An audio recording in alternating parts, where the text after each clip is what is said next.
बच्चों, आज हम माइक्रो इकोनॉमिक्स इकाई 2 उपभोक्ता के व्यवहार का सिद्धांत इसके शेष प्रश्नों को समझेंगे। इसके पूर्व में पार्ट 1 और पार्ट 2 में हम कुछ प्रश्नों को समझे थे।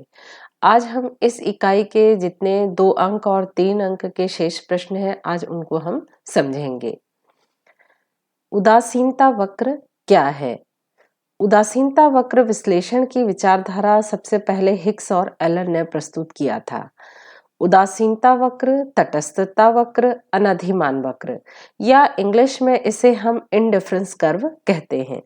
उदासीनता वक्र दो वस्तुओं के विभिन्न संयोग को दर्शाता है जो उपभोक्ता को समान स्तर की उपयोगिता या संतुष्टि प्रदान करता है। जैसे यहाँ पे हम 2 फल ले रहे हैं, आम और केला। यदि कोई उपभोक्ता को 2 फल खरीदना है, आम और केला, तो दोनों को खरीदने में वो किस तरह के संयोग का चयन करता है जिससे उसे अधिकतम संतुष्टि प्राप्त हो। इसको हम लिखेंगे कैसे परीक्षा में? उदासीनता वक्र दो वस्तुओं के उन विभिन्न संयोगों को दर्शाता है जो उपभोक्ताओं को समान स्तर की उपयोगिता अथवा संतुष्टि प्रदान करता है। उदासीनता वक्र उदासीनता अनुसूची का रेखा चित्र द्वारा प्रदर्शन ही उदासीनता वक्र कहलाता है। यह है हमारी उदासीनता अनुसूची।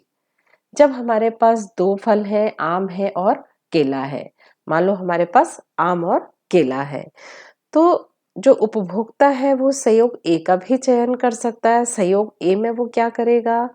15 आम खरीदेगा और 1 केला खरीदेगा।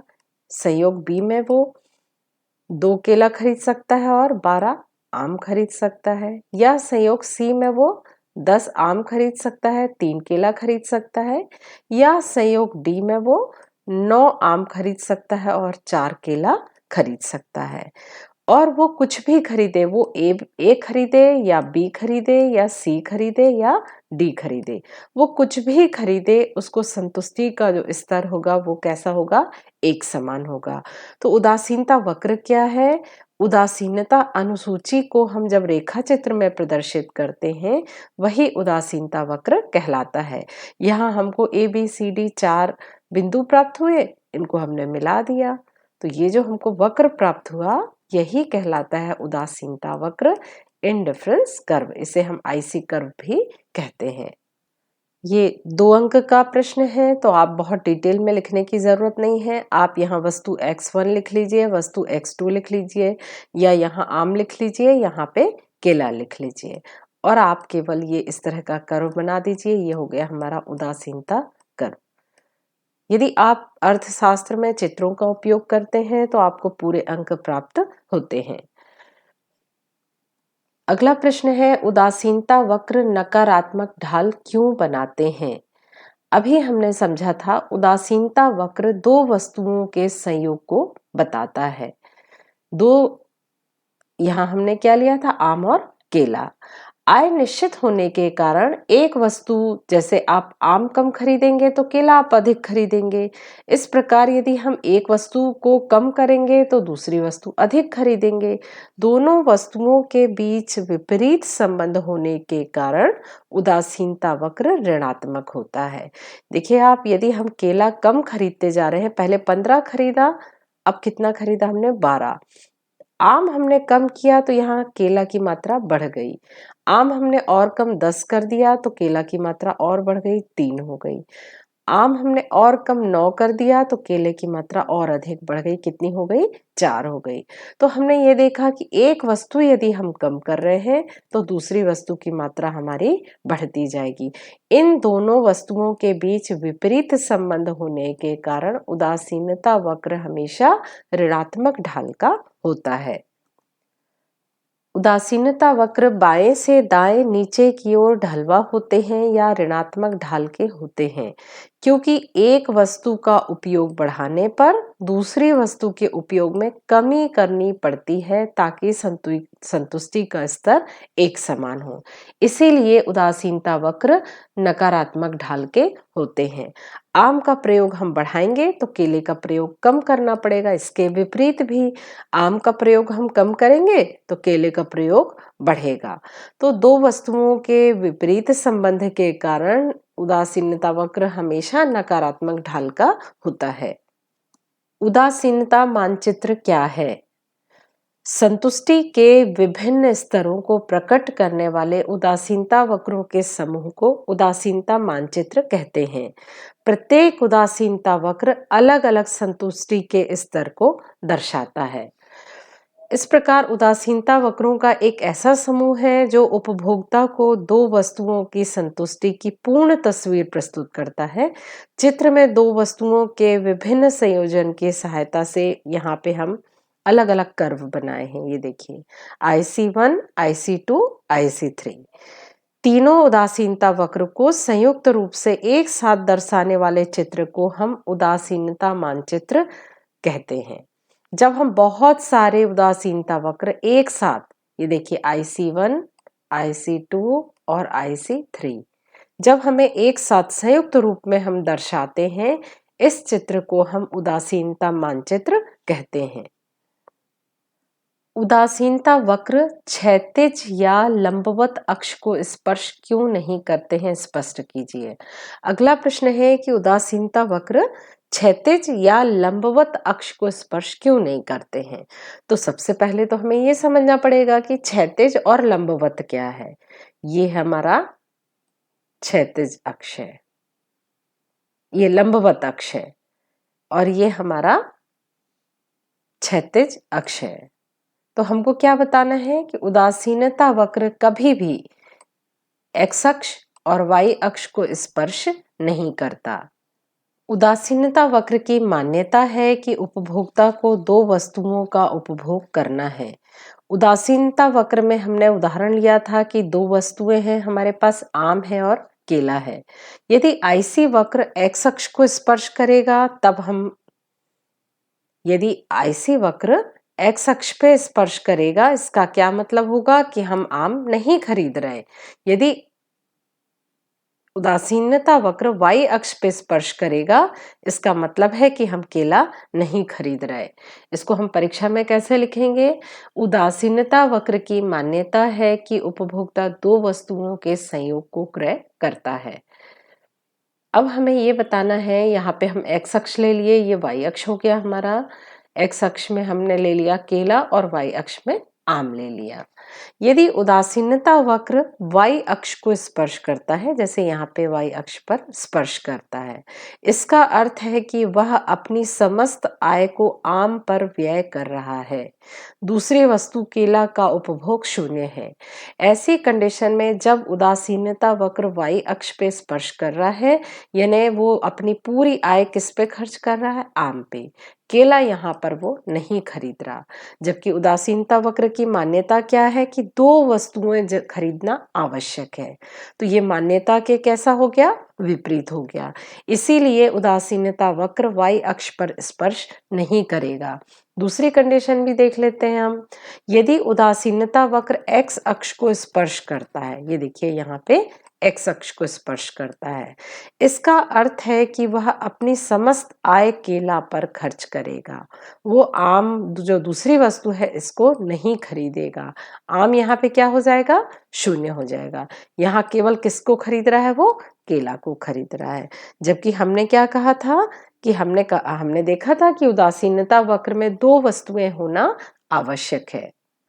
इस प्रकार यदि उदासीनता वक्र एक्स अक्ष या वाई अक्ष को स्पर्श करता है, तो इसका अर्थ होगा कि वह अपनी समस्त आय को एक्स वस्तु या वाई वस्तु पर व्यय कर रहा है, अर्थात एक ही वस्तु क्रय कर रहा है और दूसरी वस्तु की जो मात्रा है वो क्या है? शून्य है, जो उदासीनता मान्यता के विपरीत है। उदासीनता वक्र विश्लेषण का उपयोग करते हुए उपभोक्ता संतुलन की स्थिति को समझाइए। उपभोक्ता के संतुलन से तात्पर्य इस बात की जानकारी प्राप्त करना है कि उपभोक्ता अपनी आय किस प्रकार खर्च कर रहा है या किस प्रकार उसे व्यय करके अधिकतम संतुष्टि प्राप्त करते हैं। जैसे आपके पास मान लो 500 रुपए है और आप इसे किस किस वस्तु पर व्यय करेंगे जिससे आपको अधिकतम संतुष्टि प्राप्त हो सके। एक उपभोक्ता संतुलन की अवस्था में तब होता है जबकि वह अपनी सीमित आय की सहायता से उपभोग की वस्तुएं खरीदकर उनसे अधिकतम संतुष्टि प्राप्त करता है। उपभोक्ता के संतुलन को आय और वस्तु की कीमतें प्रभावित करती हैं। उपभोक्ता संतुलन को हम उदासीनता वक्र के द्वारा भी ज्ञात किया जा सकता है। इसके लिए हमको सबसे पहले उपभोक्ता संतुलन की मान्यताएं पता होना चाहिए। सबसे पहला है उपभोक्ता की प्राथमिकता का क्रम दिया हुआ है जिसको उदासीनता मानचित्र प्रदर्शित करता है। दूसरी मान्यता है उपभोक्ता की एक निश्चित आय है जिसका केवल वह 2 वस्तुओं पर व्यय करना है। उसको कितना वस्तुएं खरीदना है? 2 वस्तुएं। उपभोक्ता अपनी संतुष्टि को अधिकतम करना चाहता है। तीसरी मान्यता है कि हर उपभोक्ता अपनी संतुष्टि को अधिकतम करना चाहता है। वस्तु की कीमत स्थिर है। यहाँ यह भी मान लिया जाता है कि जो वस्तुएं हैं उनकी कीमत स्थिर है और वस्तुओं की जितनी इकाइयां हैं वो सभी एक रूप हैं, यानी एक समान है। उदासीनता वक्र द्वारा उपभोक्ता संतुलन ज्ञात करने के लिए हमें उदासीनता वक्र और कीमत रेखा का ज्ञान होना जरूरी है। उपभोक्ता संतुलन की स्थिति या शर्तें। सबसे पहला क्या है? उपभोक्ता संतुलन उस बिंदु पर होगा जहां कीमत रेखा उदासीनता वक्र को स्पर्श करती हुई होती है। दूसरी स्थिति है स्पर्श बिंदु ई पर बजट रेखा का ढाल उदासीनता वक्र के ढाल के बराबर रहता है। और तीसरी शर्त है संतुलन बिंदु पर उदासीनता वक्र मूल बिंदु के उन्नतोदर होना चाहिए। इसको हम चित्र से याद कर लेंगे तो और सरल रहेगा। हमारा ये जो लाइन है ये हमारी एबी बजट रेखा है या कीमत रेखा है। पहली हमारी शर्त दी थी उपभोक्ता संतुलन उस बिंदु पर होगा जहां कीमत रेखा उदासीनता वक्र को स्पर्श करती हुई होती है। ये देखिए ये हमारी कीमत रेखा है और आईसी कर्व क्या है? ये हमारा उदासीनता वक्र है। ये स्पर्श करता हुआ होता है तब संतुलन की स्थिति में होगा। संतुलन बिंदु क्या है? ई है। स्पर्श बिंदु ई पर बजट रेखा का ढाल उदासीनता वक्र के ढाल के बराबर रहता है। ई बिंदु पर बजट रेखा और उदासीनता वक्र दोनों कैसा होगा? यहाँ पे बराबर होगा। संतुलन बिंदु पर उदासीनता वक्र मूल बिंदु के उन्नतोदर होना चाहिए। ये मूल बिंदु ये है हमारा। संतुलन बिंदु पर ये क्या होगा? उदासीनता वक्र उन्नतोदर होना चाहिए। ये देखिए आईसी कर्व कैसा है? उन्नतोदर है। तो ये तीनों शर्तें यहाँ पर पूरी हो रही हैं तो हमारा संतुलन बिंदु क्या होगा? ई होगा। अब अगले प्रश्न के लिए हमको बाजार जाना पड़ेगा और बाजार जाकर हमें भट्टे खरीदना पड़ेगा। ठीक है, खरीदना मत, आप इमेजिन भर कर लो कि आप मार्केट गए हो और आपको भट्टे खरीदना है। यदि भट्टे की कीमत आप बाजार गए हैं तो आपको सब्जी वाले ने बताया 50 रुपए किलो है या 20 रुपए किलो है या 100 रुपए किलो है भट्टे का मूल्य, तब आप कितना भट्टा खरीदेंगे? क्या खरीदेंगे? यदि सबसे सस्ता है 20 रुपए किलो है तब आप आराम से 1 किलो आप सोचेंगे कि चलो एक बार बाजार आए हैं 1 किलो अपन भट्टे खरीद लेते हैं। परंतु यदि 50 रुपए किलो है तो आपके दिमाग में आएगा कि 1 किलो भट्टे खरीद के हम क्या करेंगे? आधा किलो ही खरीद लेते हैं। और यदि 100 रुपए किलो है तो आप भट्टा कितना खरीदेंगे? आपको लगेगा कि चलो हम केवल 250 ग्राम या 1 पाव भट्टे खरीद लेते हैं। क्यों खरीद लेते हैं आप? इसलिए कम खरीद रहे हैं क्योंकि भट्टे का मूल्य 100 रुपए किलो है। आपको लगेगा कि हम कम भट्टे और थोड़ा आलू मिला के सब्जी मम्मी बना लेगी। यहाँ भट्टे की कीमत और मांग में आपको जो संबंध दिखाई दे रहा है यही मांग का नियम है। यहाँ जो आपको संबंध दिखाई दे रहा है ये कीमत है और ये मांग है। इन दोनों के बीच में जो संबंध दिखाई दे रहा है यहीं से हमारा मांग का नियम निकल कर आता है। यहाँ क्या दिखाई दे रहा है कि महंगा है जब मूल्य अधिक है तो मांग कम है और जब मूल्य कम है तो मांग अधिक है। अब इसे हमको कॉपी में कैसे लिखना है? ये प्रश्न 13 है हमारे क्वेश्चन बैंक में। मांग का नियम क्या है? ये 2 अंक का है। एक प्रश्न और है हमारा, मांग के नियम की सचित्र व्याख्या कीजिए। ये 4 अंक का है। मार्शल के अनुसार यदि अन्य बातें समान रहें तो किसी वस्तु के मूल्य कम होने पर उसकी मांग बढ़ जाती है और मूल्य अधिक होने पर उसकी मांग कम हो जाती है। अभी हमने देखा था भटे का मूल्य कम था तो हम मांग अधिक कर रहे थे और मूल्य भटे का अधिक था तो हम मांग कम कर रहे थे। ये देखिए यहाँ पे किसी वस्तु का मूल्य 10 है तो हम अधिक मात्रा 300 मांग करते हैं। यदि कीमत बढ़ती जा रही है तो हम मांग कम करते जा रही है। देखिए मूल्य यहाँ पर बढ़ रहा है जबकि मांग कैसी होती जा रही है? कम होती जा रही है। इसके विपरीत भी देख सकते हैं कि मूल्य कम हो रहा है तो मांग क्या हो रही है? बढ़ रही है। यानी इनमें कैसा संबंध है? उल्टा संबंध है। इसको हम रेखा चित्र में कैसे बनाएंगे? ये देखिए, जब 10 रुपए है मूल्य तो मांग कितनी है? 300 है। 20 रुपए है तब मांग कितनी है? 200 है। और 30 रुपए है तो 100 है। इनको मिलाने से हमको जो रेखा प्राप्त होगी यही हमारा मांग वक्र है। इसको हम डीडी वक्र, डिमांड कर्व कहते हैं। किसके द्वारा व्यक्त करते हैं हम? डीडी के द्वारा। इसको आप याद कैसे करेंगे? आपको कुछ नहीं करना है, आप सीधे ये तालिका बना दीजिए। यदि 4 नंबर का आ रहा है, ये परिभाषा लिखिए, ये तालिका बना दीजिए। एक्स अक्ष और वाई अक्ष, यहाँ आपने कीमत लिख दो। ये आपकी कीमत हो गई, यहाँ मांग की गई मात्रा क्यू हो गई और आप ऐसा वक्र बना दो डीडी वक्र। ये हो गया आपका मांग वक्र। आपको याद कैसे करना है? जब कीमत कम होती है तो मांग बढ़ती है और इसके विपरीत जब कीमत बढ़ती है तो मांग कम होती है। यदि आप परीक्षा में यहाँ छोटा सा ऐसा बना लेंगे इनके संबंध के लिए तो आपको और सरलता से आप कंफ्यूज नहीं होंगे। पी क्यू, कीमत बढ़ रही है, मांग कम हो रही है, कीमत कम हो रही है, मांग बढ़ रही है। तो इस तरह से आप अच्छे अंक थोड़े से लिखने में ही ला सकते हैं। मांग को निर्धारित करने वाले घटकों को समझाइए। किसी वस्तु की मांग के निर्धारक तत्व निम्नलिखित हैं। आप अभी बाजार गए थे और भटे खरीदे थे। आप सोचिए क्या केवल भटे की कीमत देकर ही आपने मांग की थी? तो जवाब नहीं होगा। ये मत कहना कि हाँ, क्योंकि किसी भी वस्तु को केवल हम कीमत देकर मांग नहीं करते बल्कि अन्य बातें भी मांग को निर्धारित करती हैं। जिसमें सबसे पहला तो कीमत है ही कि हम कीमत तो पूछते ही हैं, परंतु आय भी मांग को प्रभावित करती है। यदि मेरी आय कम है तो मेरे को 20 रुपए किलो वाला भटा भी महंगा लगेगा और यदि मेरी आय बहुत अधिक है तो मुझे 100 रुपए किलो वाला भटा भी सस्ता लगेगा। यदि अन्य सब्जियों की कीमत बहुत सस्ती है तो मुझे भटे की जो मूल्य है 20 रुपए वो भी महंगा लगेगा। यदि अन्य सब्जियां सस्ती हैं तो फिर मैं भटा नहीं खरीदूंगी। यदि भटा बहुत सस्ता है लेकिन मुझे बिल्कुल भी पसंद नहीं है तो क्या मैं भटा खरीदूंगी? नहीं खरीदूंगी। यदि देश की जनसंख्या कम है तो मांग भी कम होगी और इसके विपरीत जनसंख्या यदि अधिक है तो मांग अधिक होगी। इस प्रकार वस्तु की मांग को अन्य बातें भी प्रभावित करती हैं।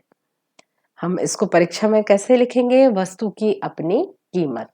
अन्य बातें समान रहने पर वस्तु की अपनी कीमत बढ़ने पर वस्तु की मांग घटती है और वस्तु की कीमत घटने पर वस्तु की मांग बढ़ती है।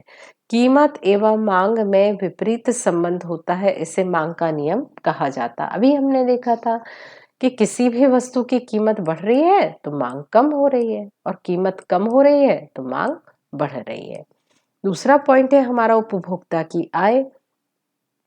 उपभोक्ता की आय में होने वाले परिवर्तन भी विभिन्न वस्तुओं की मांग को प्रभावित करते हैं। उपभोक्ता की आय बढ़ने पर सामान्य वस्तुओं की मांग बढ़ती है। इसके विपरीत आय घटने पर घटिया वस्तुएं एवं निम्न वस्तुओं की मांग बढ़ती है।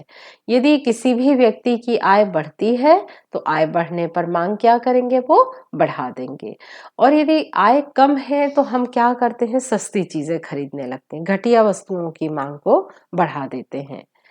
अन्य वस्तुओं की कीमत। एक वस्तु की मांग पर संबंधित वस्तुओं की कीमत में होने वाले परिवर्तन का भी प्रभाव पड़ता है। संबंधित वस्तु दो प्रकार की हो सकती है। पहला है हमारा स्थानापन्न वस्तु। स्थानापन्न का मतलब होता है एक के स्थान पर दूसरी वस्तु का उपयोग। एक वस्तु की कीमत बढ़ने पर दूसरी वस्तु की मांग बढ़ जाती है तथा एक वस्तु की कीमत कम होने पर दूसरी वस्तु की मांग कम हो जाती है, जैसे चाय या कॉफी। यदि चाय की कीमत बढ़ जाएगी तो हम क्या अधिक पिएंगे, कॉफी पिएंगे।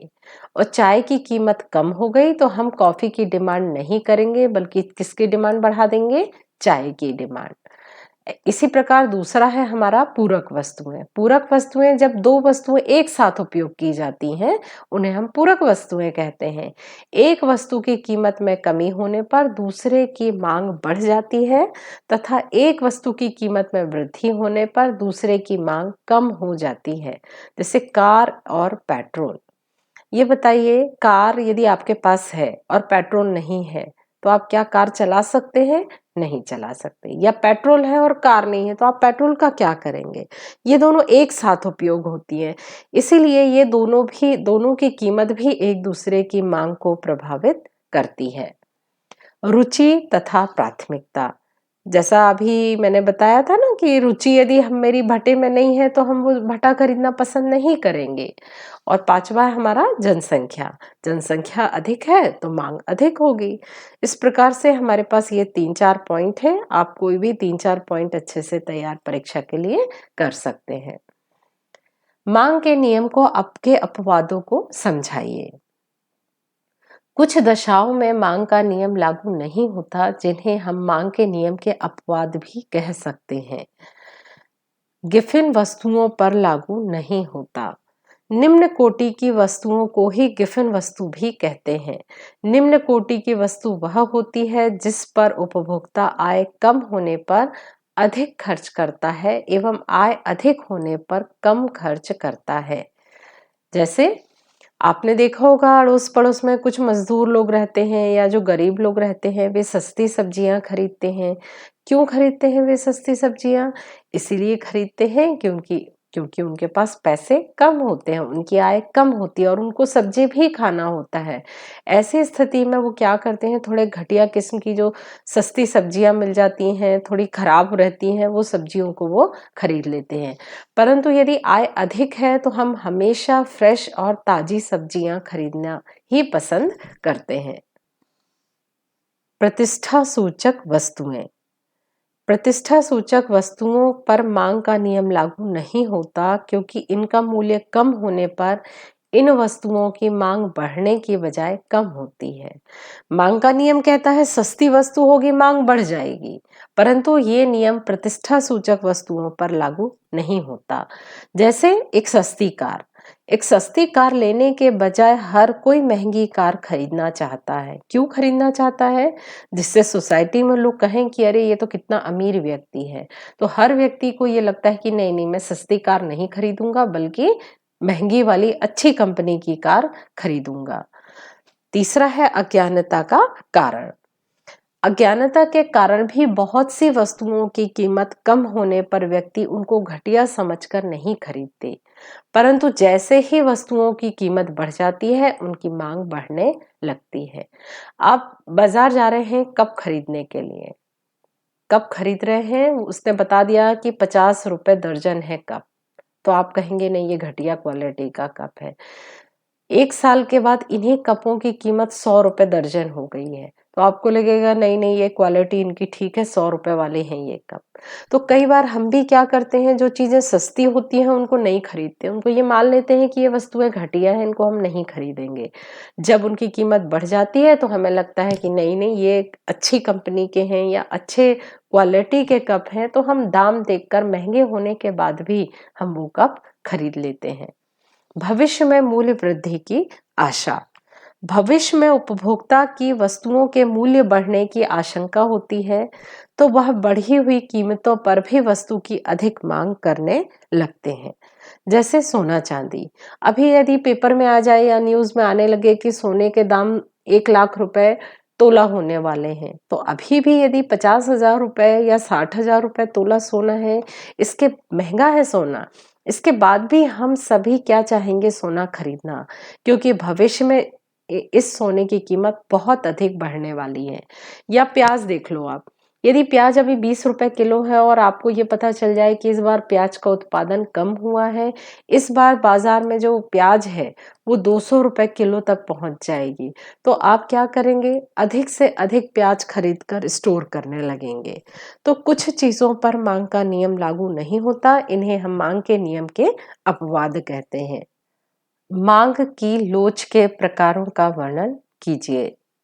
लोच का मतलब क्या होता है? लोच अर्थात किसी भी वस्तु को घटने और बढ़ने की शक्ति। आपने रबर देखा होगा कि उसको खींचते हैं तो वो चौड़ी हो जाती है और आप जैसे ही छोड़ते हैं, उसका दबाव हटाते हैं तो वापस सिकुड़ जाती है। हम यहाँ लोच पढ़ेंगे, लेकिन किसके संबंध में पढ़ेंगे? मांग के संबंध में, क्योंकि मांग को बढ़ाने और घटाने पर भी कई बातों का प्रभाव पड़ता है, जैसे कीमत है, आय है या अन्य वस्तुओं की कीमत है।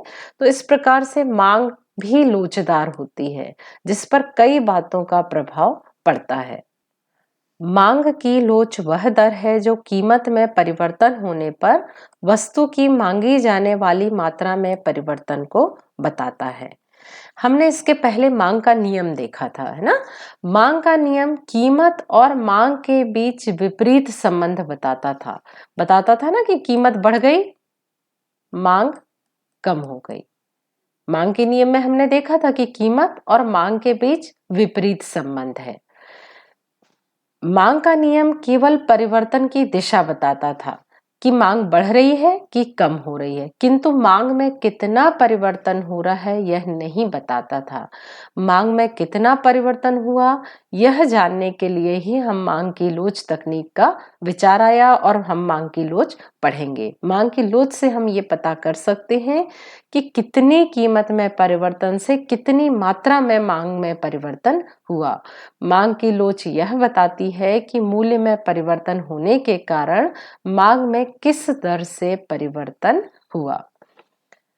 सूत्र है हमारा मांग में प्रतिशत परिवर्तन, ईडी या ईपी। ईपी भी लिख सकते हैं, ये मांग की लोच को हम ईडी या ईपी से भी व्यक्त करते हैं। मांग में प्रतिशत परिवर्तन और कीमत में प्रतिशत परिवर्तन के अनुपात को हम मांग की लोच कहते हैं। मांग की लोच 3 प्रकार की होती है: मांग की कीमत लोच, मांग की आय लोच और मांग की आड़ी लोच। मांग की लोच कितने प्रकार की होती है? 3 प्रकार की: कीमत, आय और आड़ी लोच। सबसे पहला है हमारा मांग की कीमत लोच।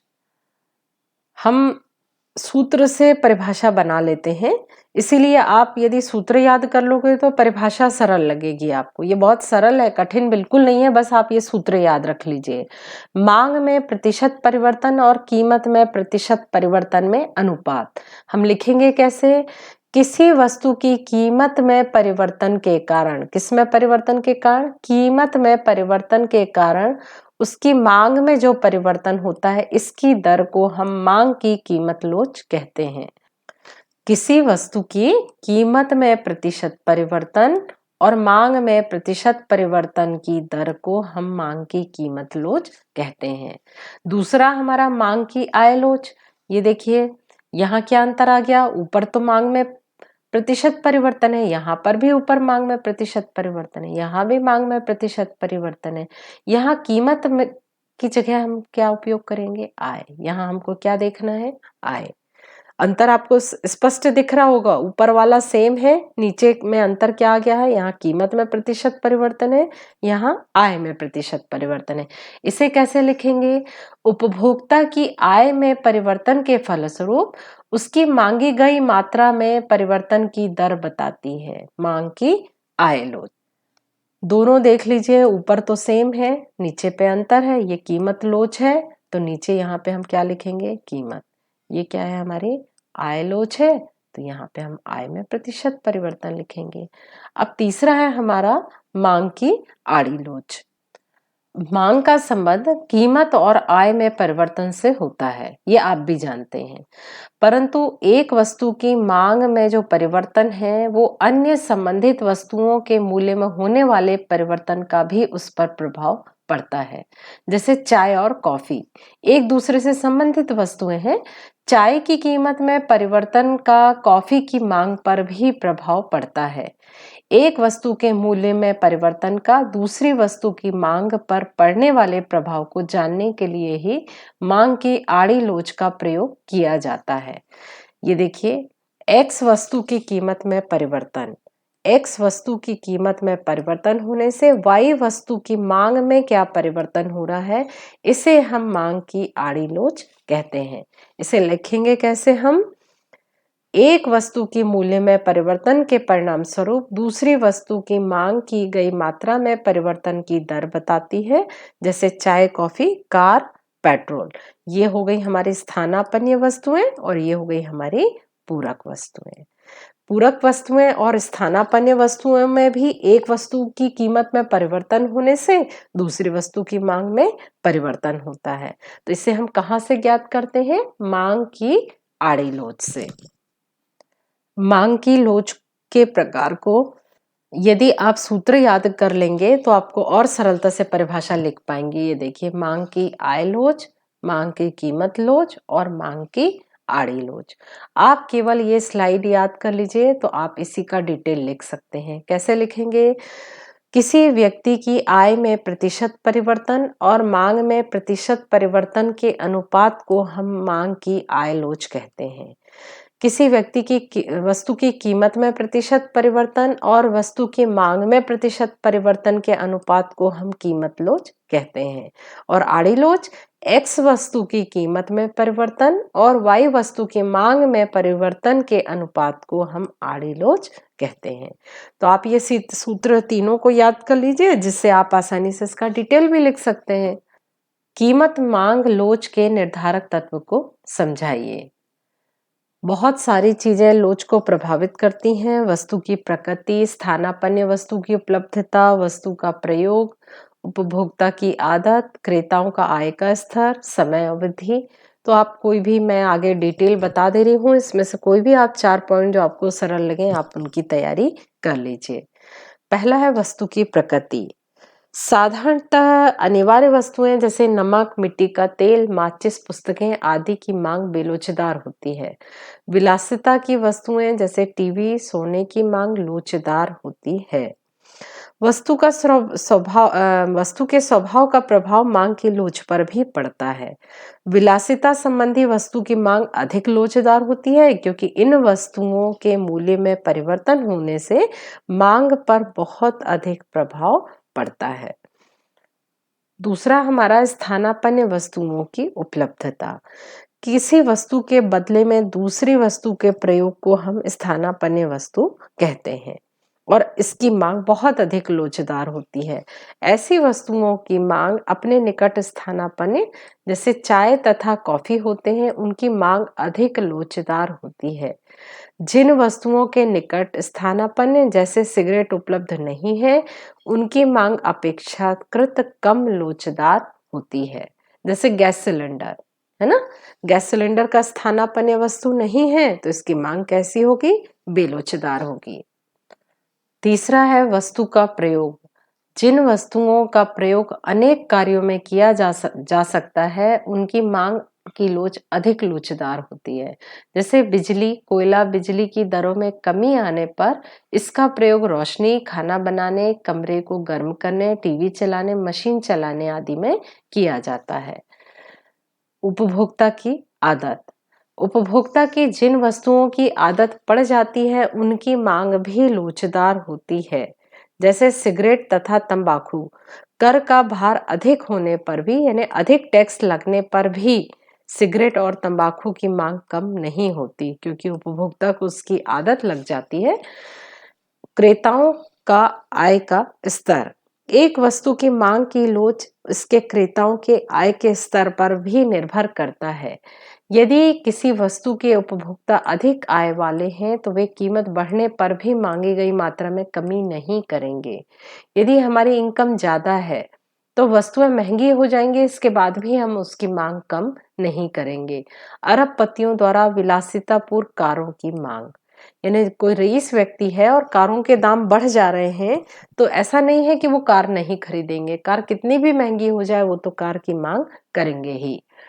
समयावधि, अल्पकाल में किसी वस्तु की मांग बेलोचदार होती है तथा दीर्घ काल में लोचदार होती है।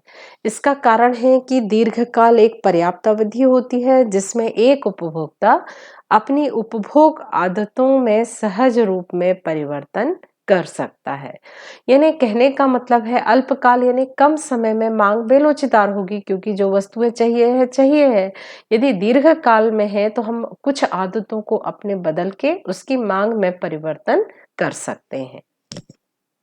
अगला प्रश्न है हमारा, मांग की कीमत लोच की विभिन्न श्रेणियों की सचित्र व्याख्या कीजिए।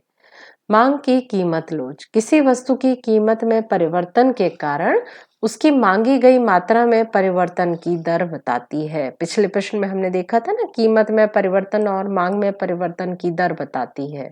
क्या चीज? मांग की कीमत लोच। मांग की कीमत लोच की हम 5 श्रेणियां पढ़ेंगे। पूर्णतया लोचदार मांग, अधिक लोचदार मांग, लोचदार मांग, बेलोचदार मांग और पूर्णतया बेलोचदार मांग। देखो, इसको याद करने का बड़ा सरल सा तरीका है। आप 5 बार लोचदार मांग लिख लीजिए, 5 बार लोचदार मांग लिख लीजिए। ये हो गया हमारा पूर्णतया लोचदार मांग और ये हो गया हमारा पूर्णतया बेलोचदार मांग। ये अधिक लोचदार, यहाँ पे क्या लिख देंगे हम, केवल बे लगा देंगे, बेलोचदार मांग। और बीच में तो लोचदार मांग ही होगी, तो आप इस तरह से याद कर सकते हैं। ये पहला भी पूर्णतया है और ये भी पूर्णतया है, लेकिन ये पूर्णतया लोचदार है और अंत वाला क्या है, पूर्णतया बेलोचदार है। ये अधिक लोचदार है और ये क्या हो गया हमारा, बेलोचदार। यानी आप पांचों को याद कर लीजिए, लोचदार मांग, लोचदार मांग, ये देखिए ये तीनों हो गया हमारा लोचदार और ये दोनों हो गया हमारा बेलोचदार मांग। ये पूर्णतया हो गया, ये पूर्णतया हो गया। यहाँ आपको क्या लगा, लिख लेंगे आप, अधिक लोचदार मांग। पहला है हमारा पूर्णतया लोचदार मांग।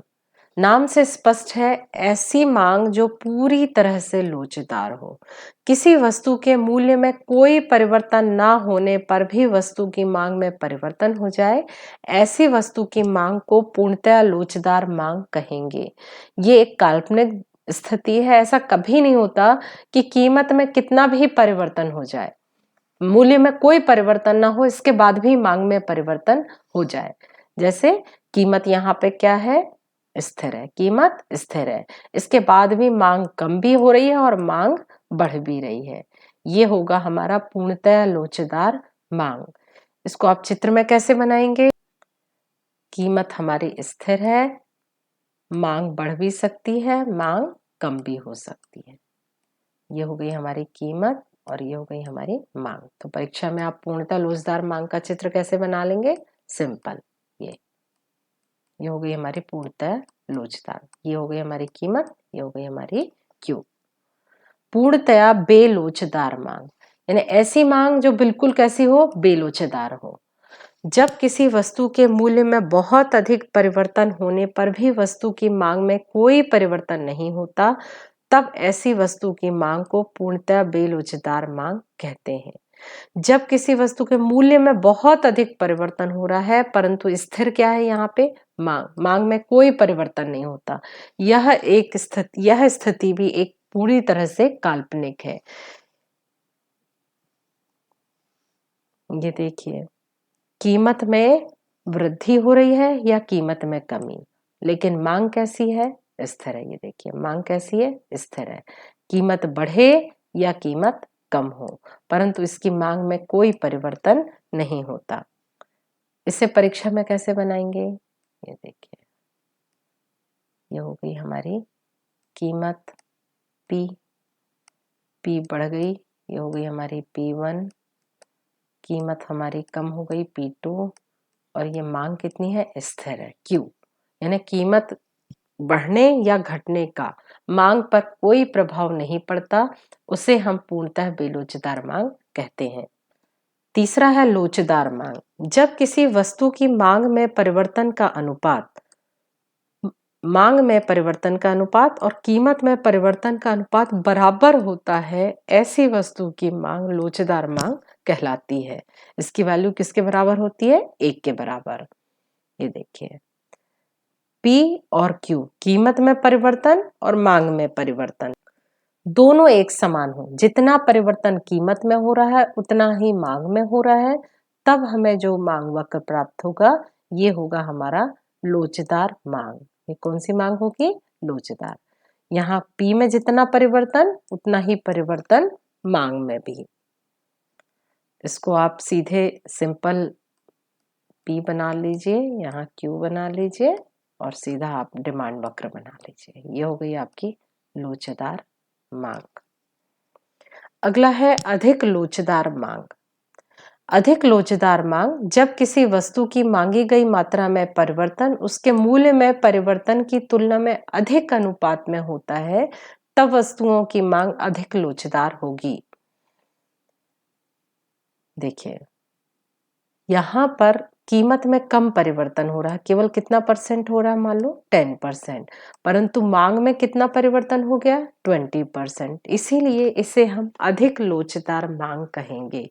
कीमत में कम परिवर्तन और मांग में अधिक परिवर्तन। कीमत में थोड़ा भी परिवर्तन हो रहा है परंतु मांग में अधिक परिवर्तन हो रहा है, ऐसी मांग कहलाएगी अधिक लोचदार मांग। इसको भी हम बना लेंगे इस तरह से, थोड़ा सोया हुआ रहेगा। ये हमारा dt, यहाँ ये कीमत हो गई और यहाँ ये हमारी Q हो गई। अब पांचवा प्रकार है अंतिम, बेलोचदार मांग। जब किसी वस्तु की कीमत में जिस अनुपात में परिवर्तन होता है उसकी तुलना में वस्तु की मांग में कम परिवर्तन। किस में कम परिवर्तन हो रहा है? वस्तु की मांग में। वस्तु की मांग बेलोचदार कहलाती है। ये देखिए, कीमत में 20% परिवर्तन और मांग में कम परिवर्तन हो रहा है। कितना हो रहा है? 10%। कीमत 20% बदल रही है जबकि मांग केवल 10% बदल रही है। इस प्रकार से इसका रेखा चित्र कैसा होगा? लगभग खड़े डंडे के जैसा होगा। ये हमारा ये बेलोचदार मांग का चित्र है। यदि हम इसको भी परीक्षा में बना, ये हो गया हमारा डी, ये पी हो गया और ये हो गया हमारा क्यू। अब हम पांचों चित्र को एक साथ का अभ्यास कर लेते हैं। पूर्णतः लोचदार मांग का चित्र हमको एक्स अक्ष के समानांतर रहेगा। पूर्णतः बेलोचदार मांग, ये जो हमारा लास्ट वाला है, इसकी लाइन कैसी होती है? मांग वक्र खड़ा होता है। इसके बाद लोचदार मांग का नॉर्मल ये होगा हमारा डी वक्र। इसके बाद ये हमारा अधिक लोचदार कैसा होता है? थोड़ा सोया हुआ होता है। और बेलोचदार मांग का क्या होता है? थोड़ा सा खड़ा डंडा होता है। ये पांचों पोजीशन हमने एक चित्र में बना लिया है। देखिए, प्रश्न थोड़े तो कठिन हैं लेकिन ऐसा नहीं है, आप 2-3 बार अभ्यास करिए और चित्र जरूर बनाइए तो आपको उसका डिटेल भी याद रहेगा। और यदि तब भी आपको कुछ समझ में नहीं आता है तो आप मुझसे पूछ सकते हैं। Thank you.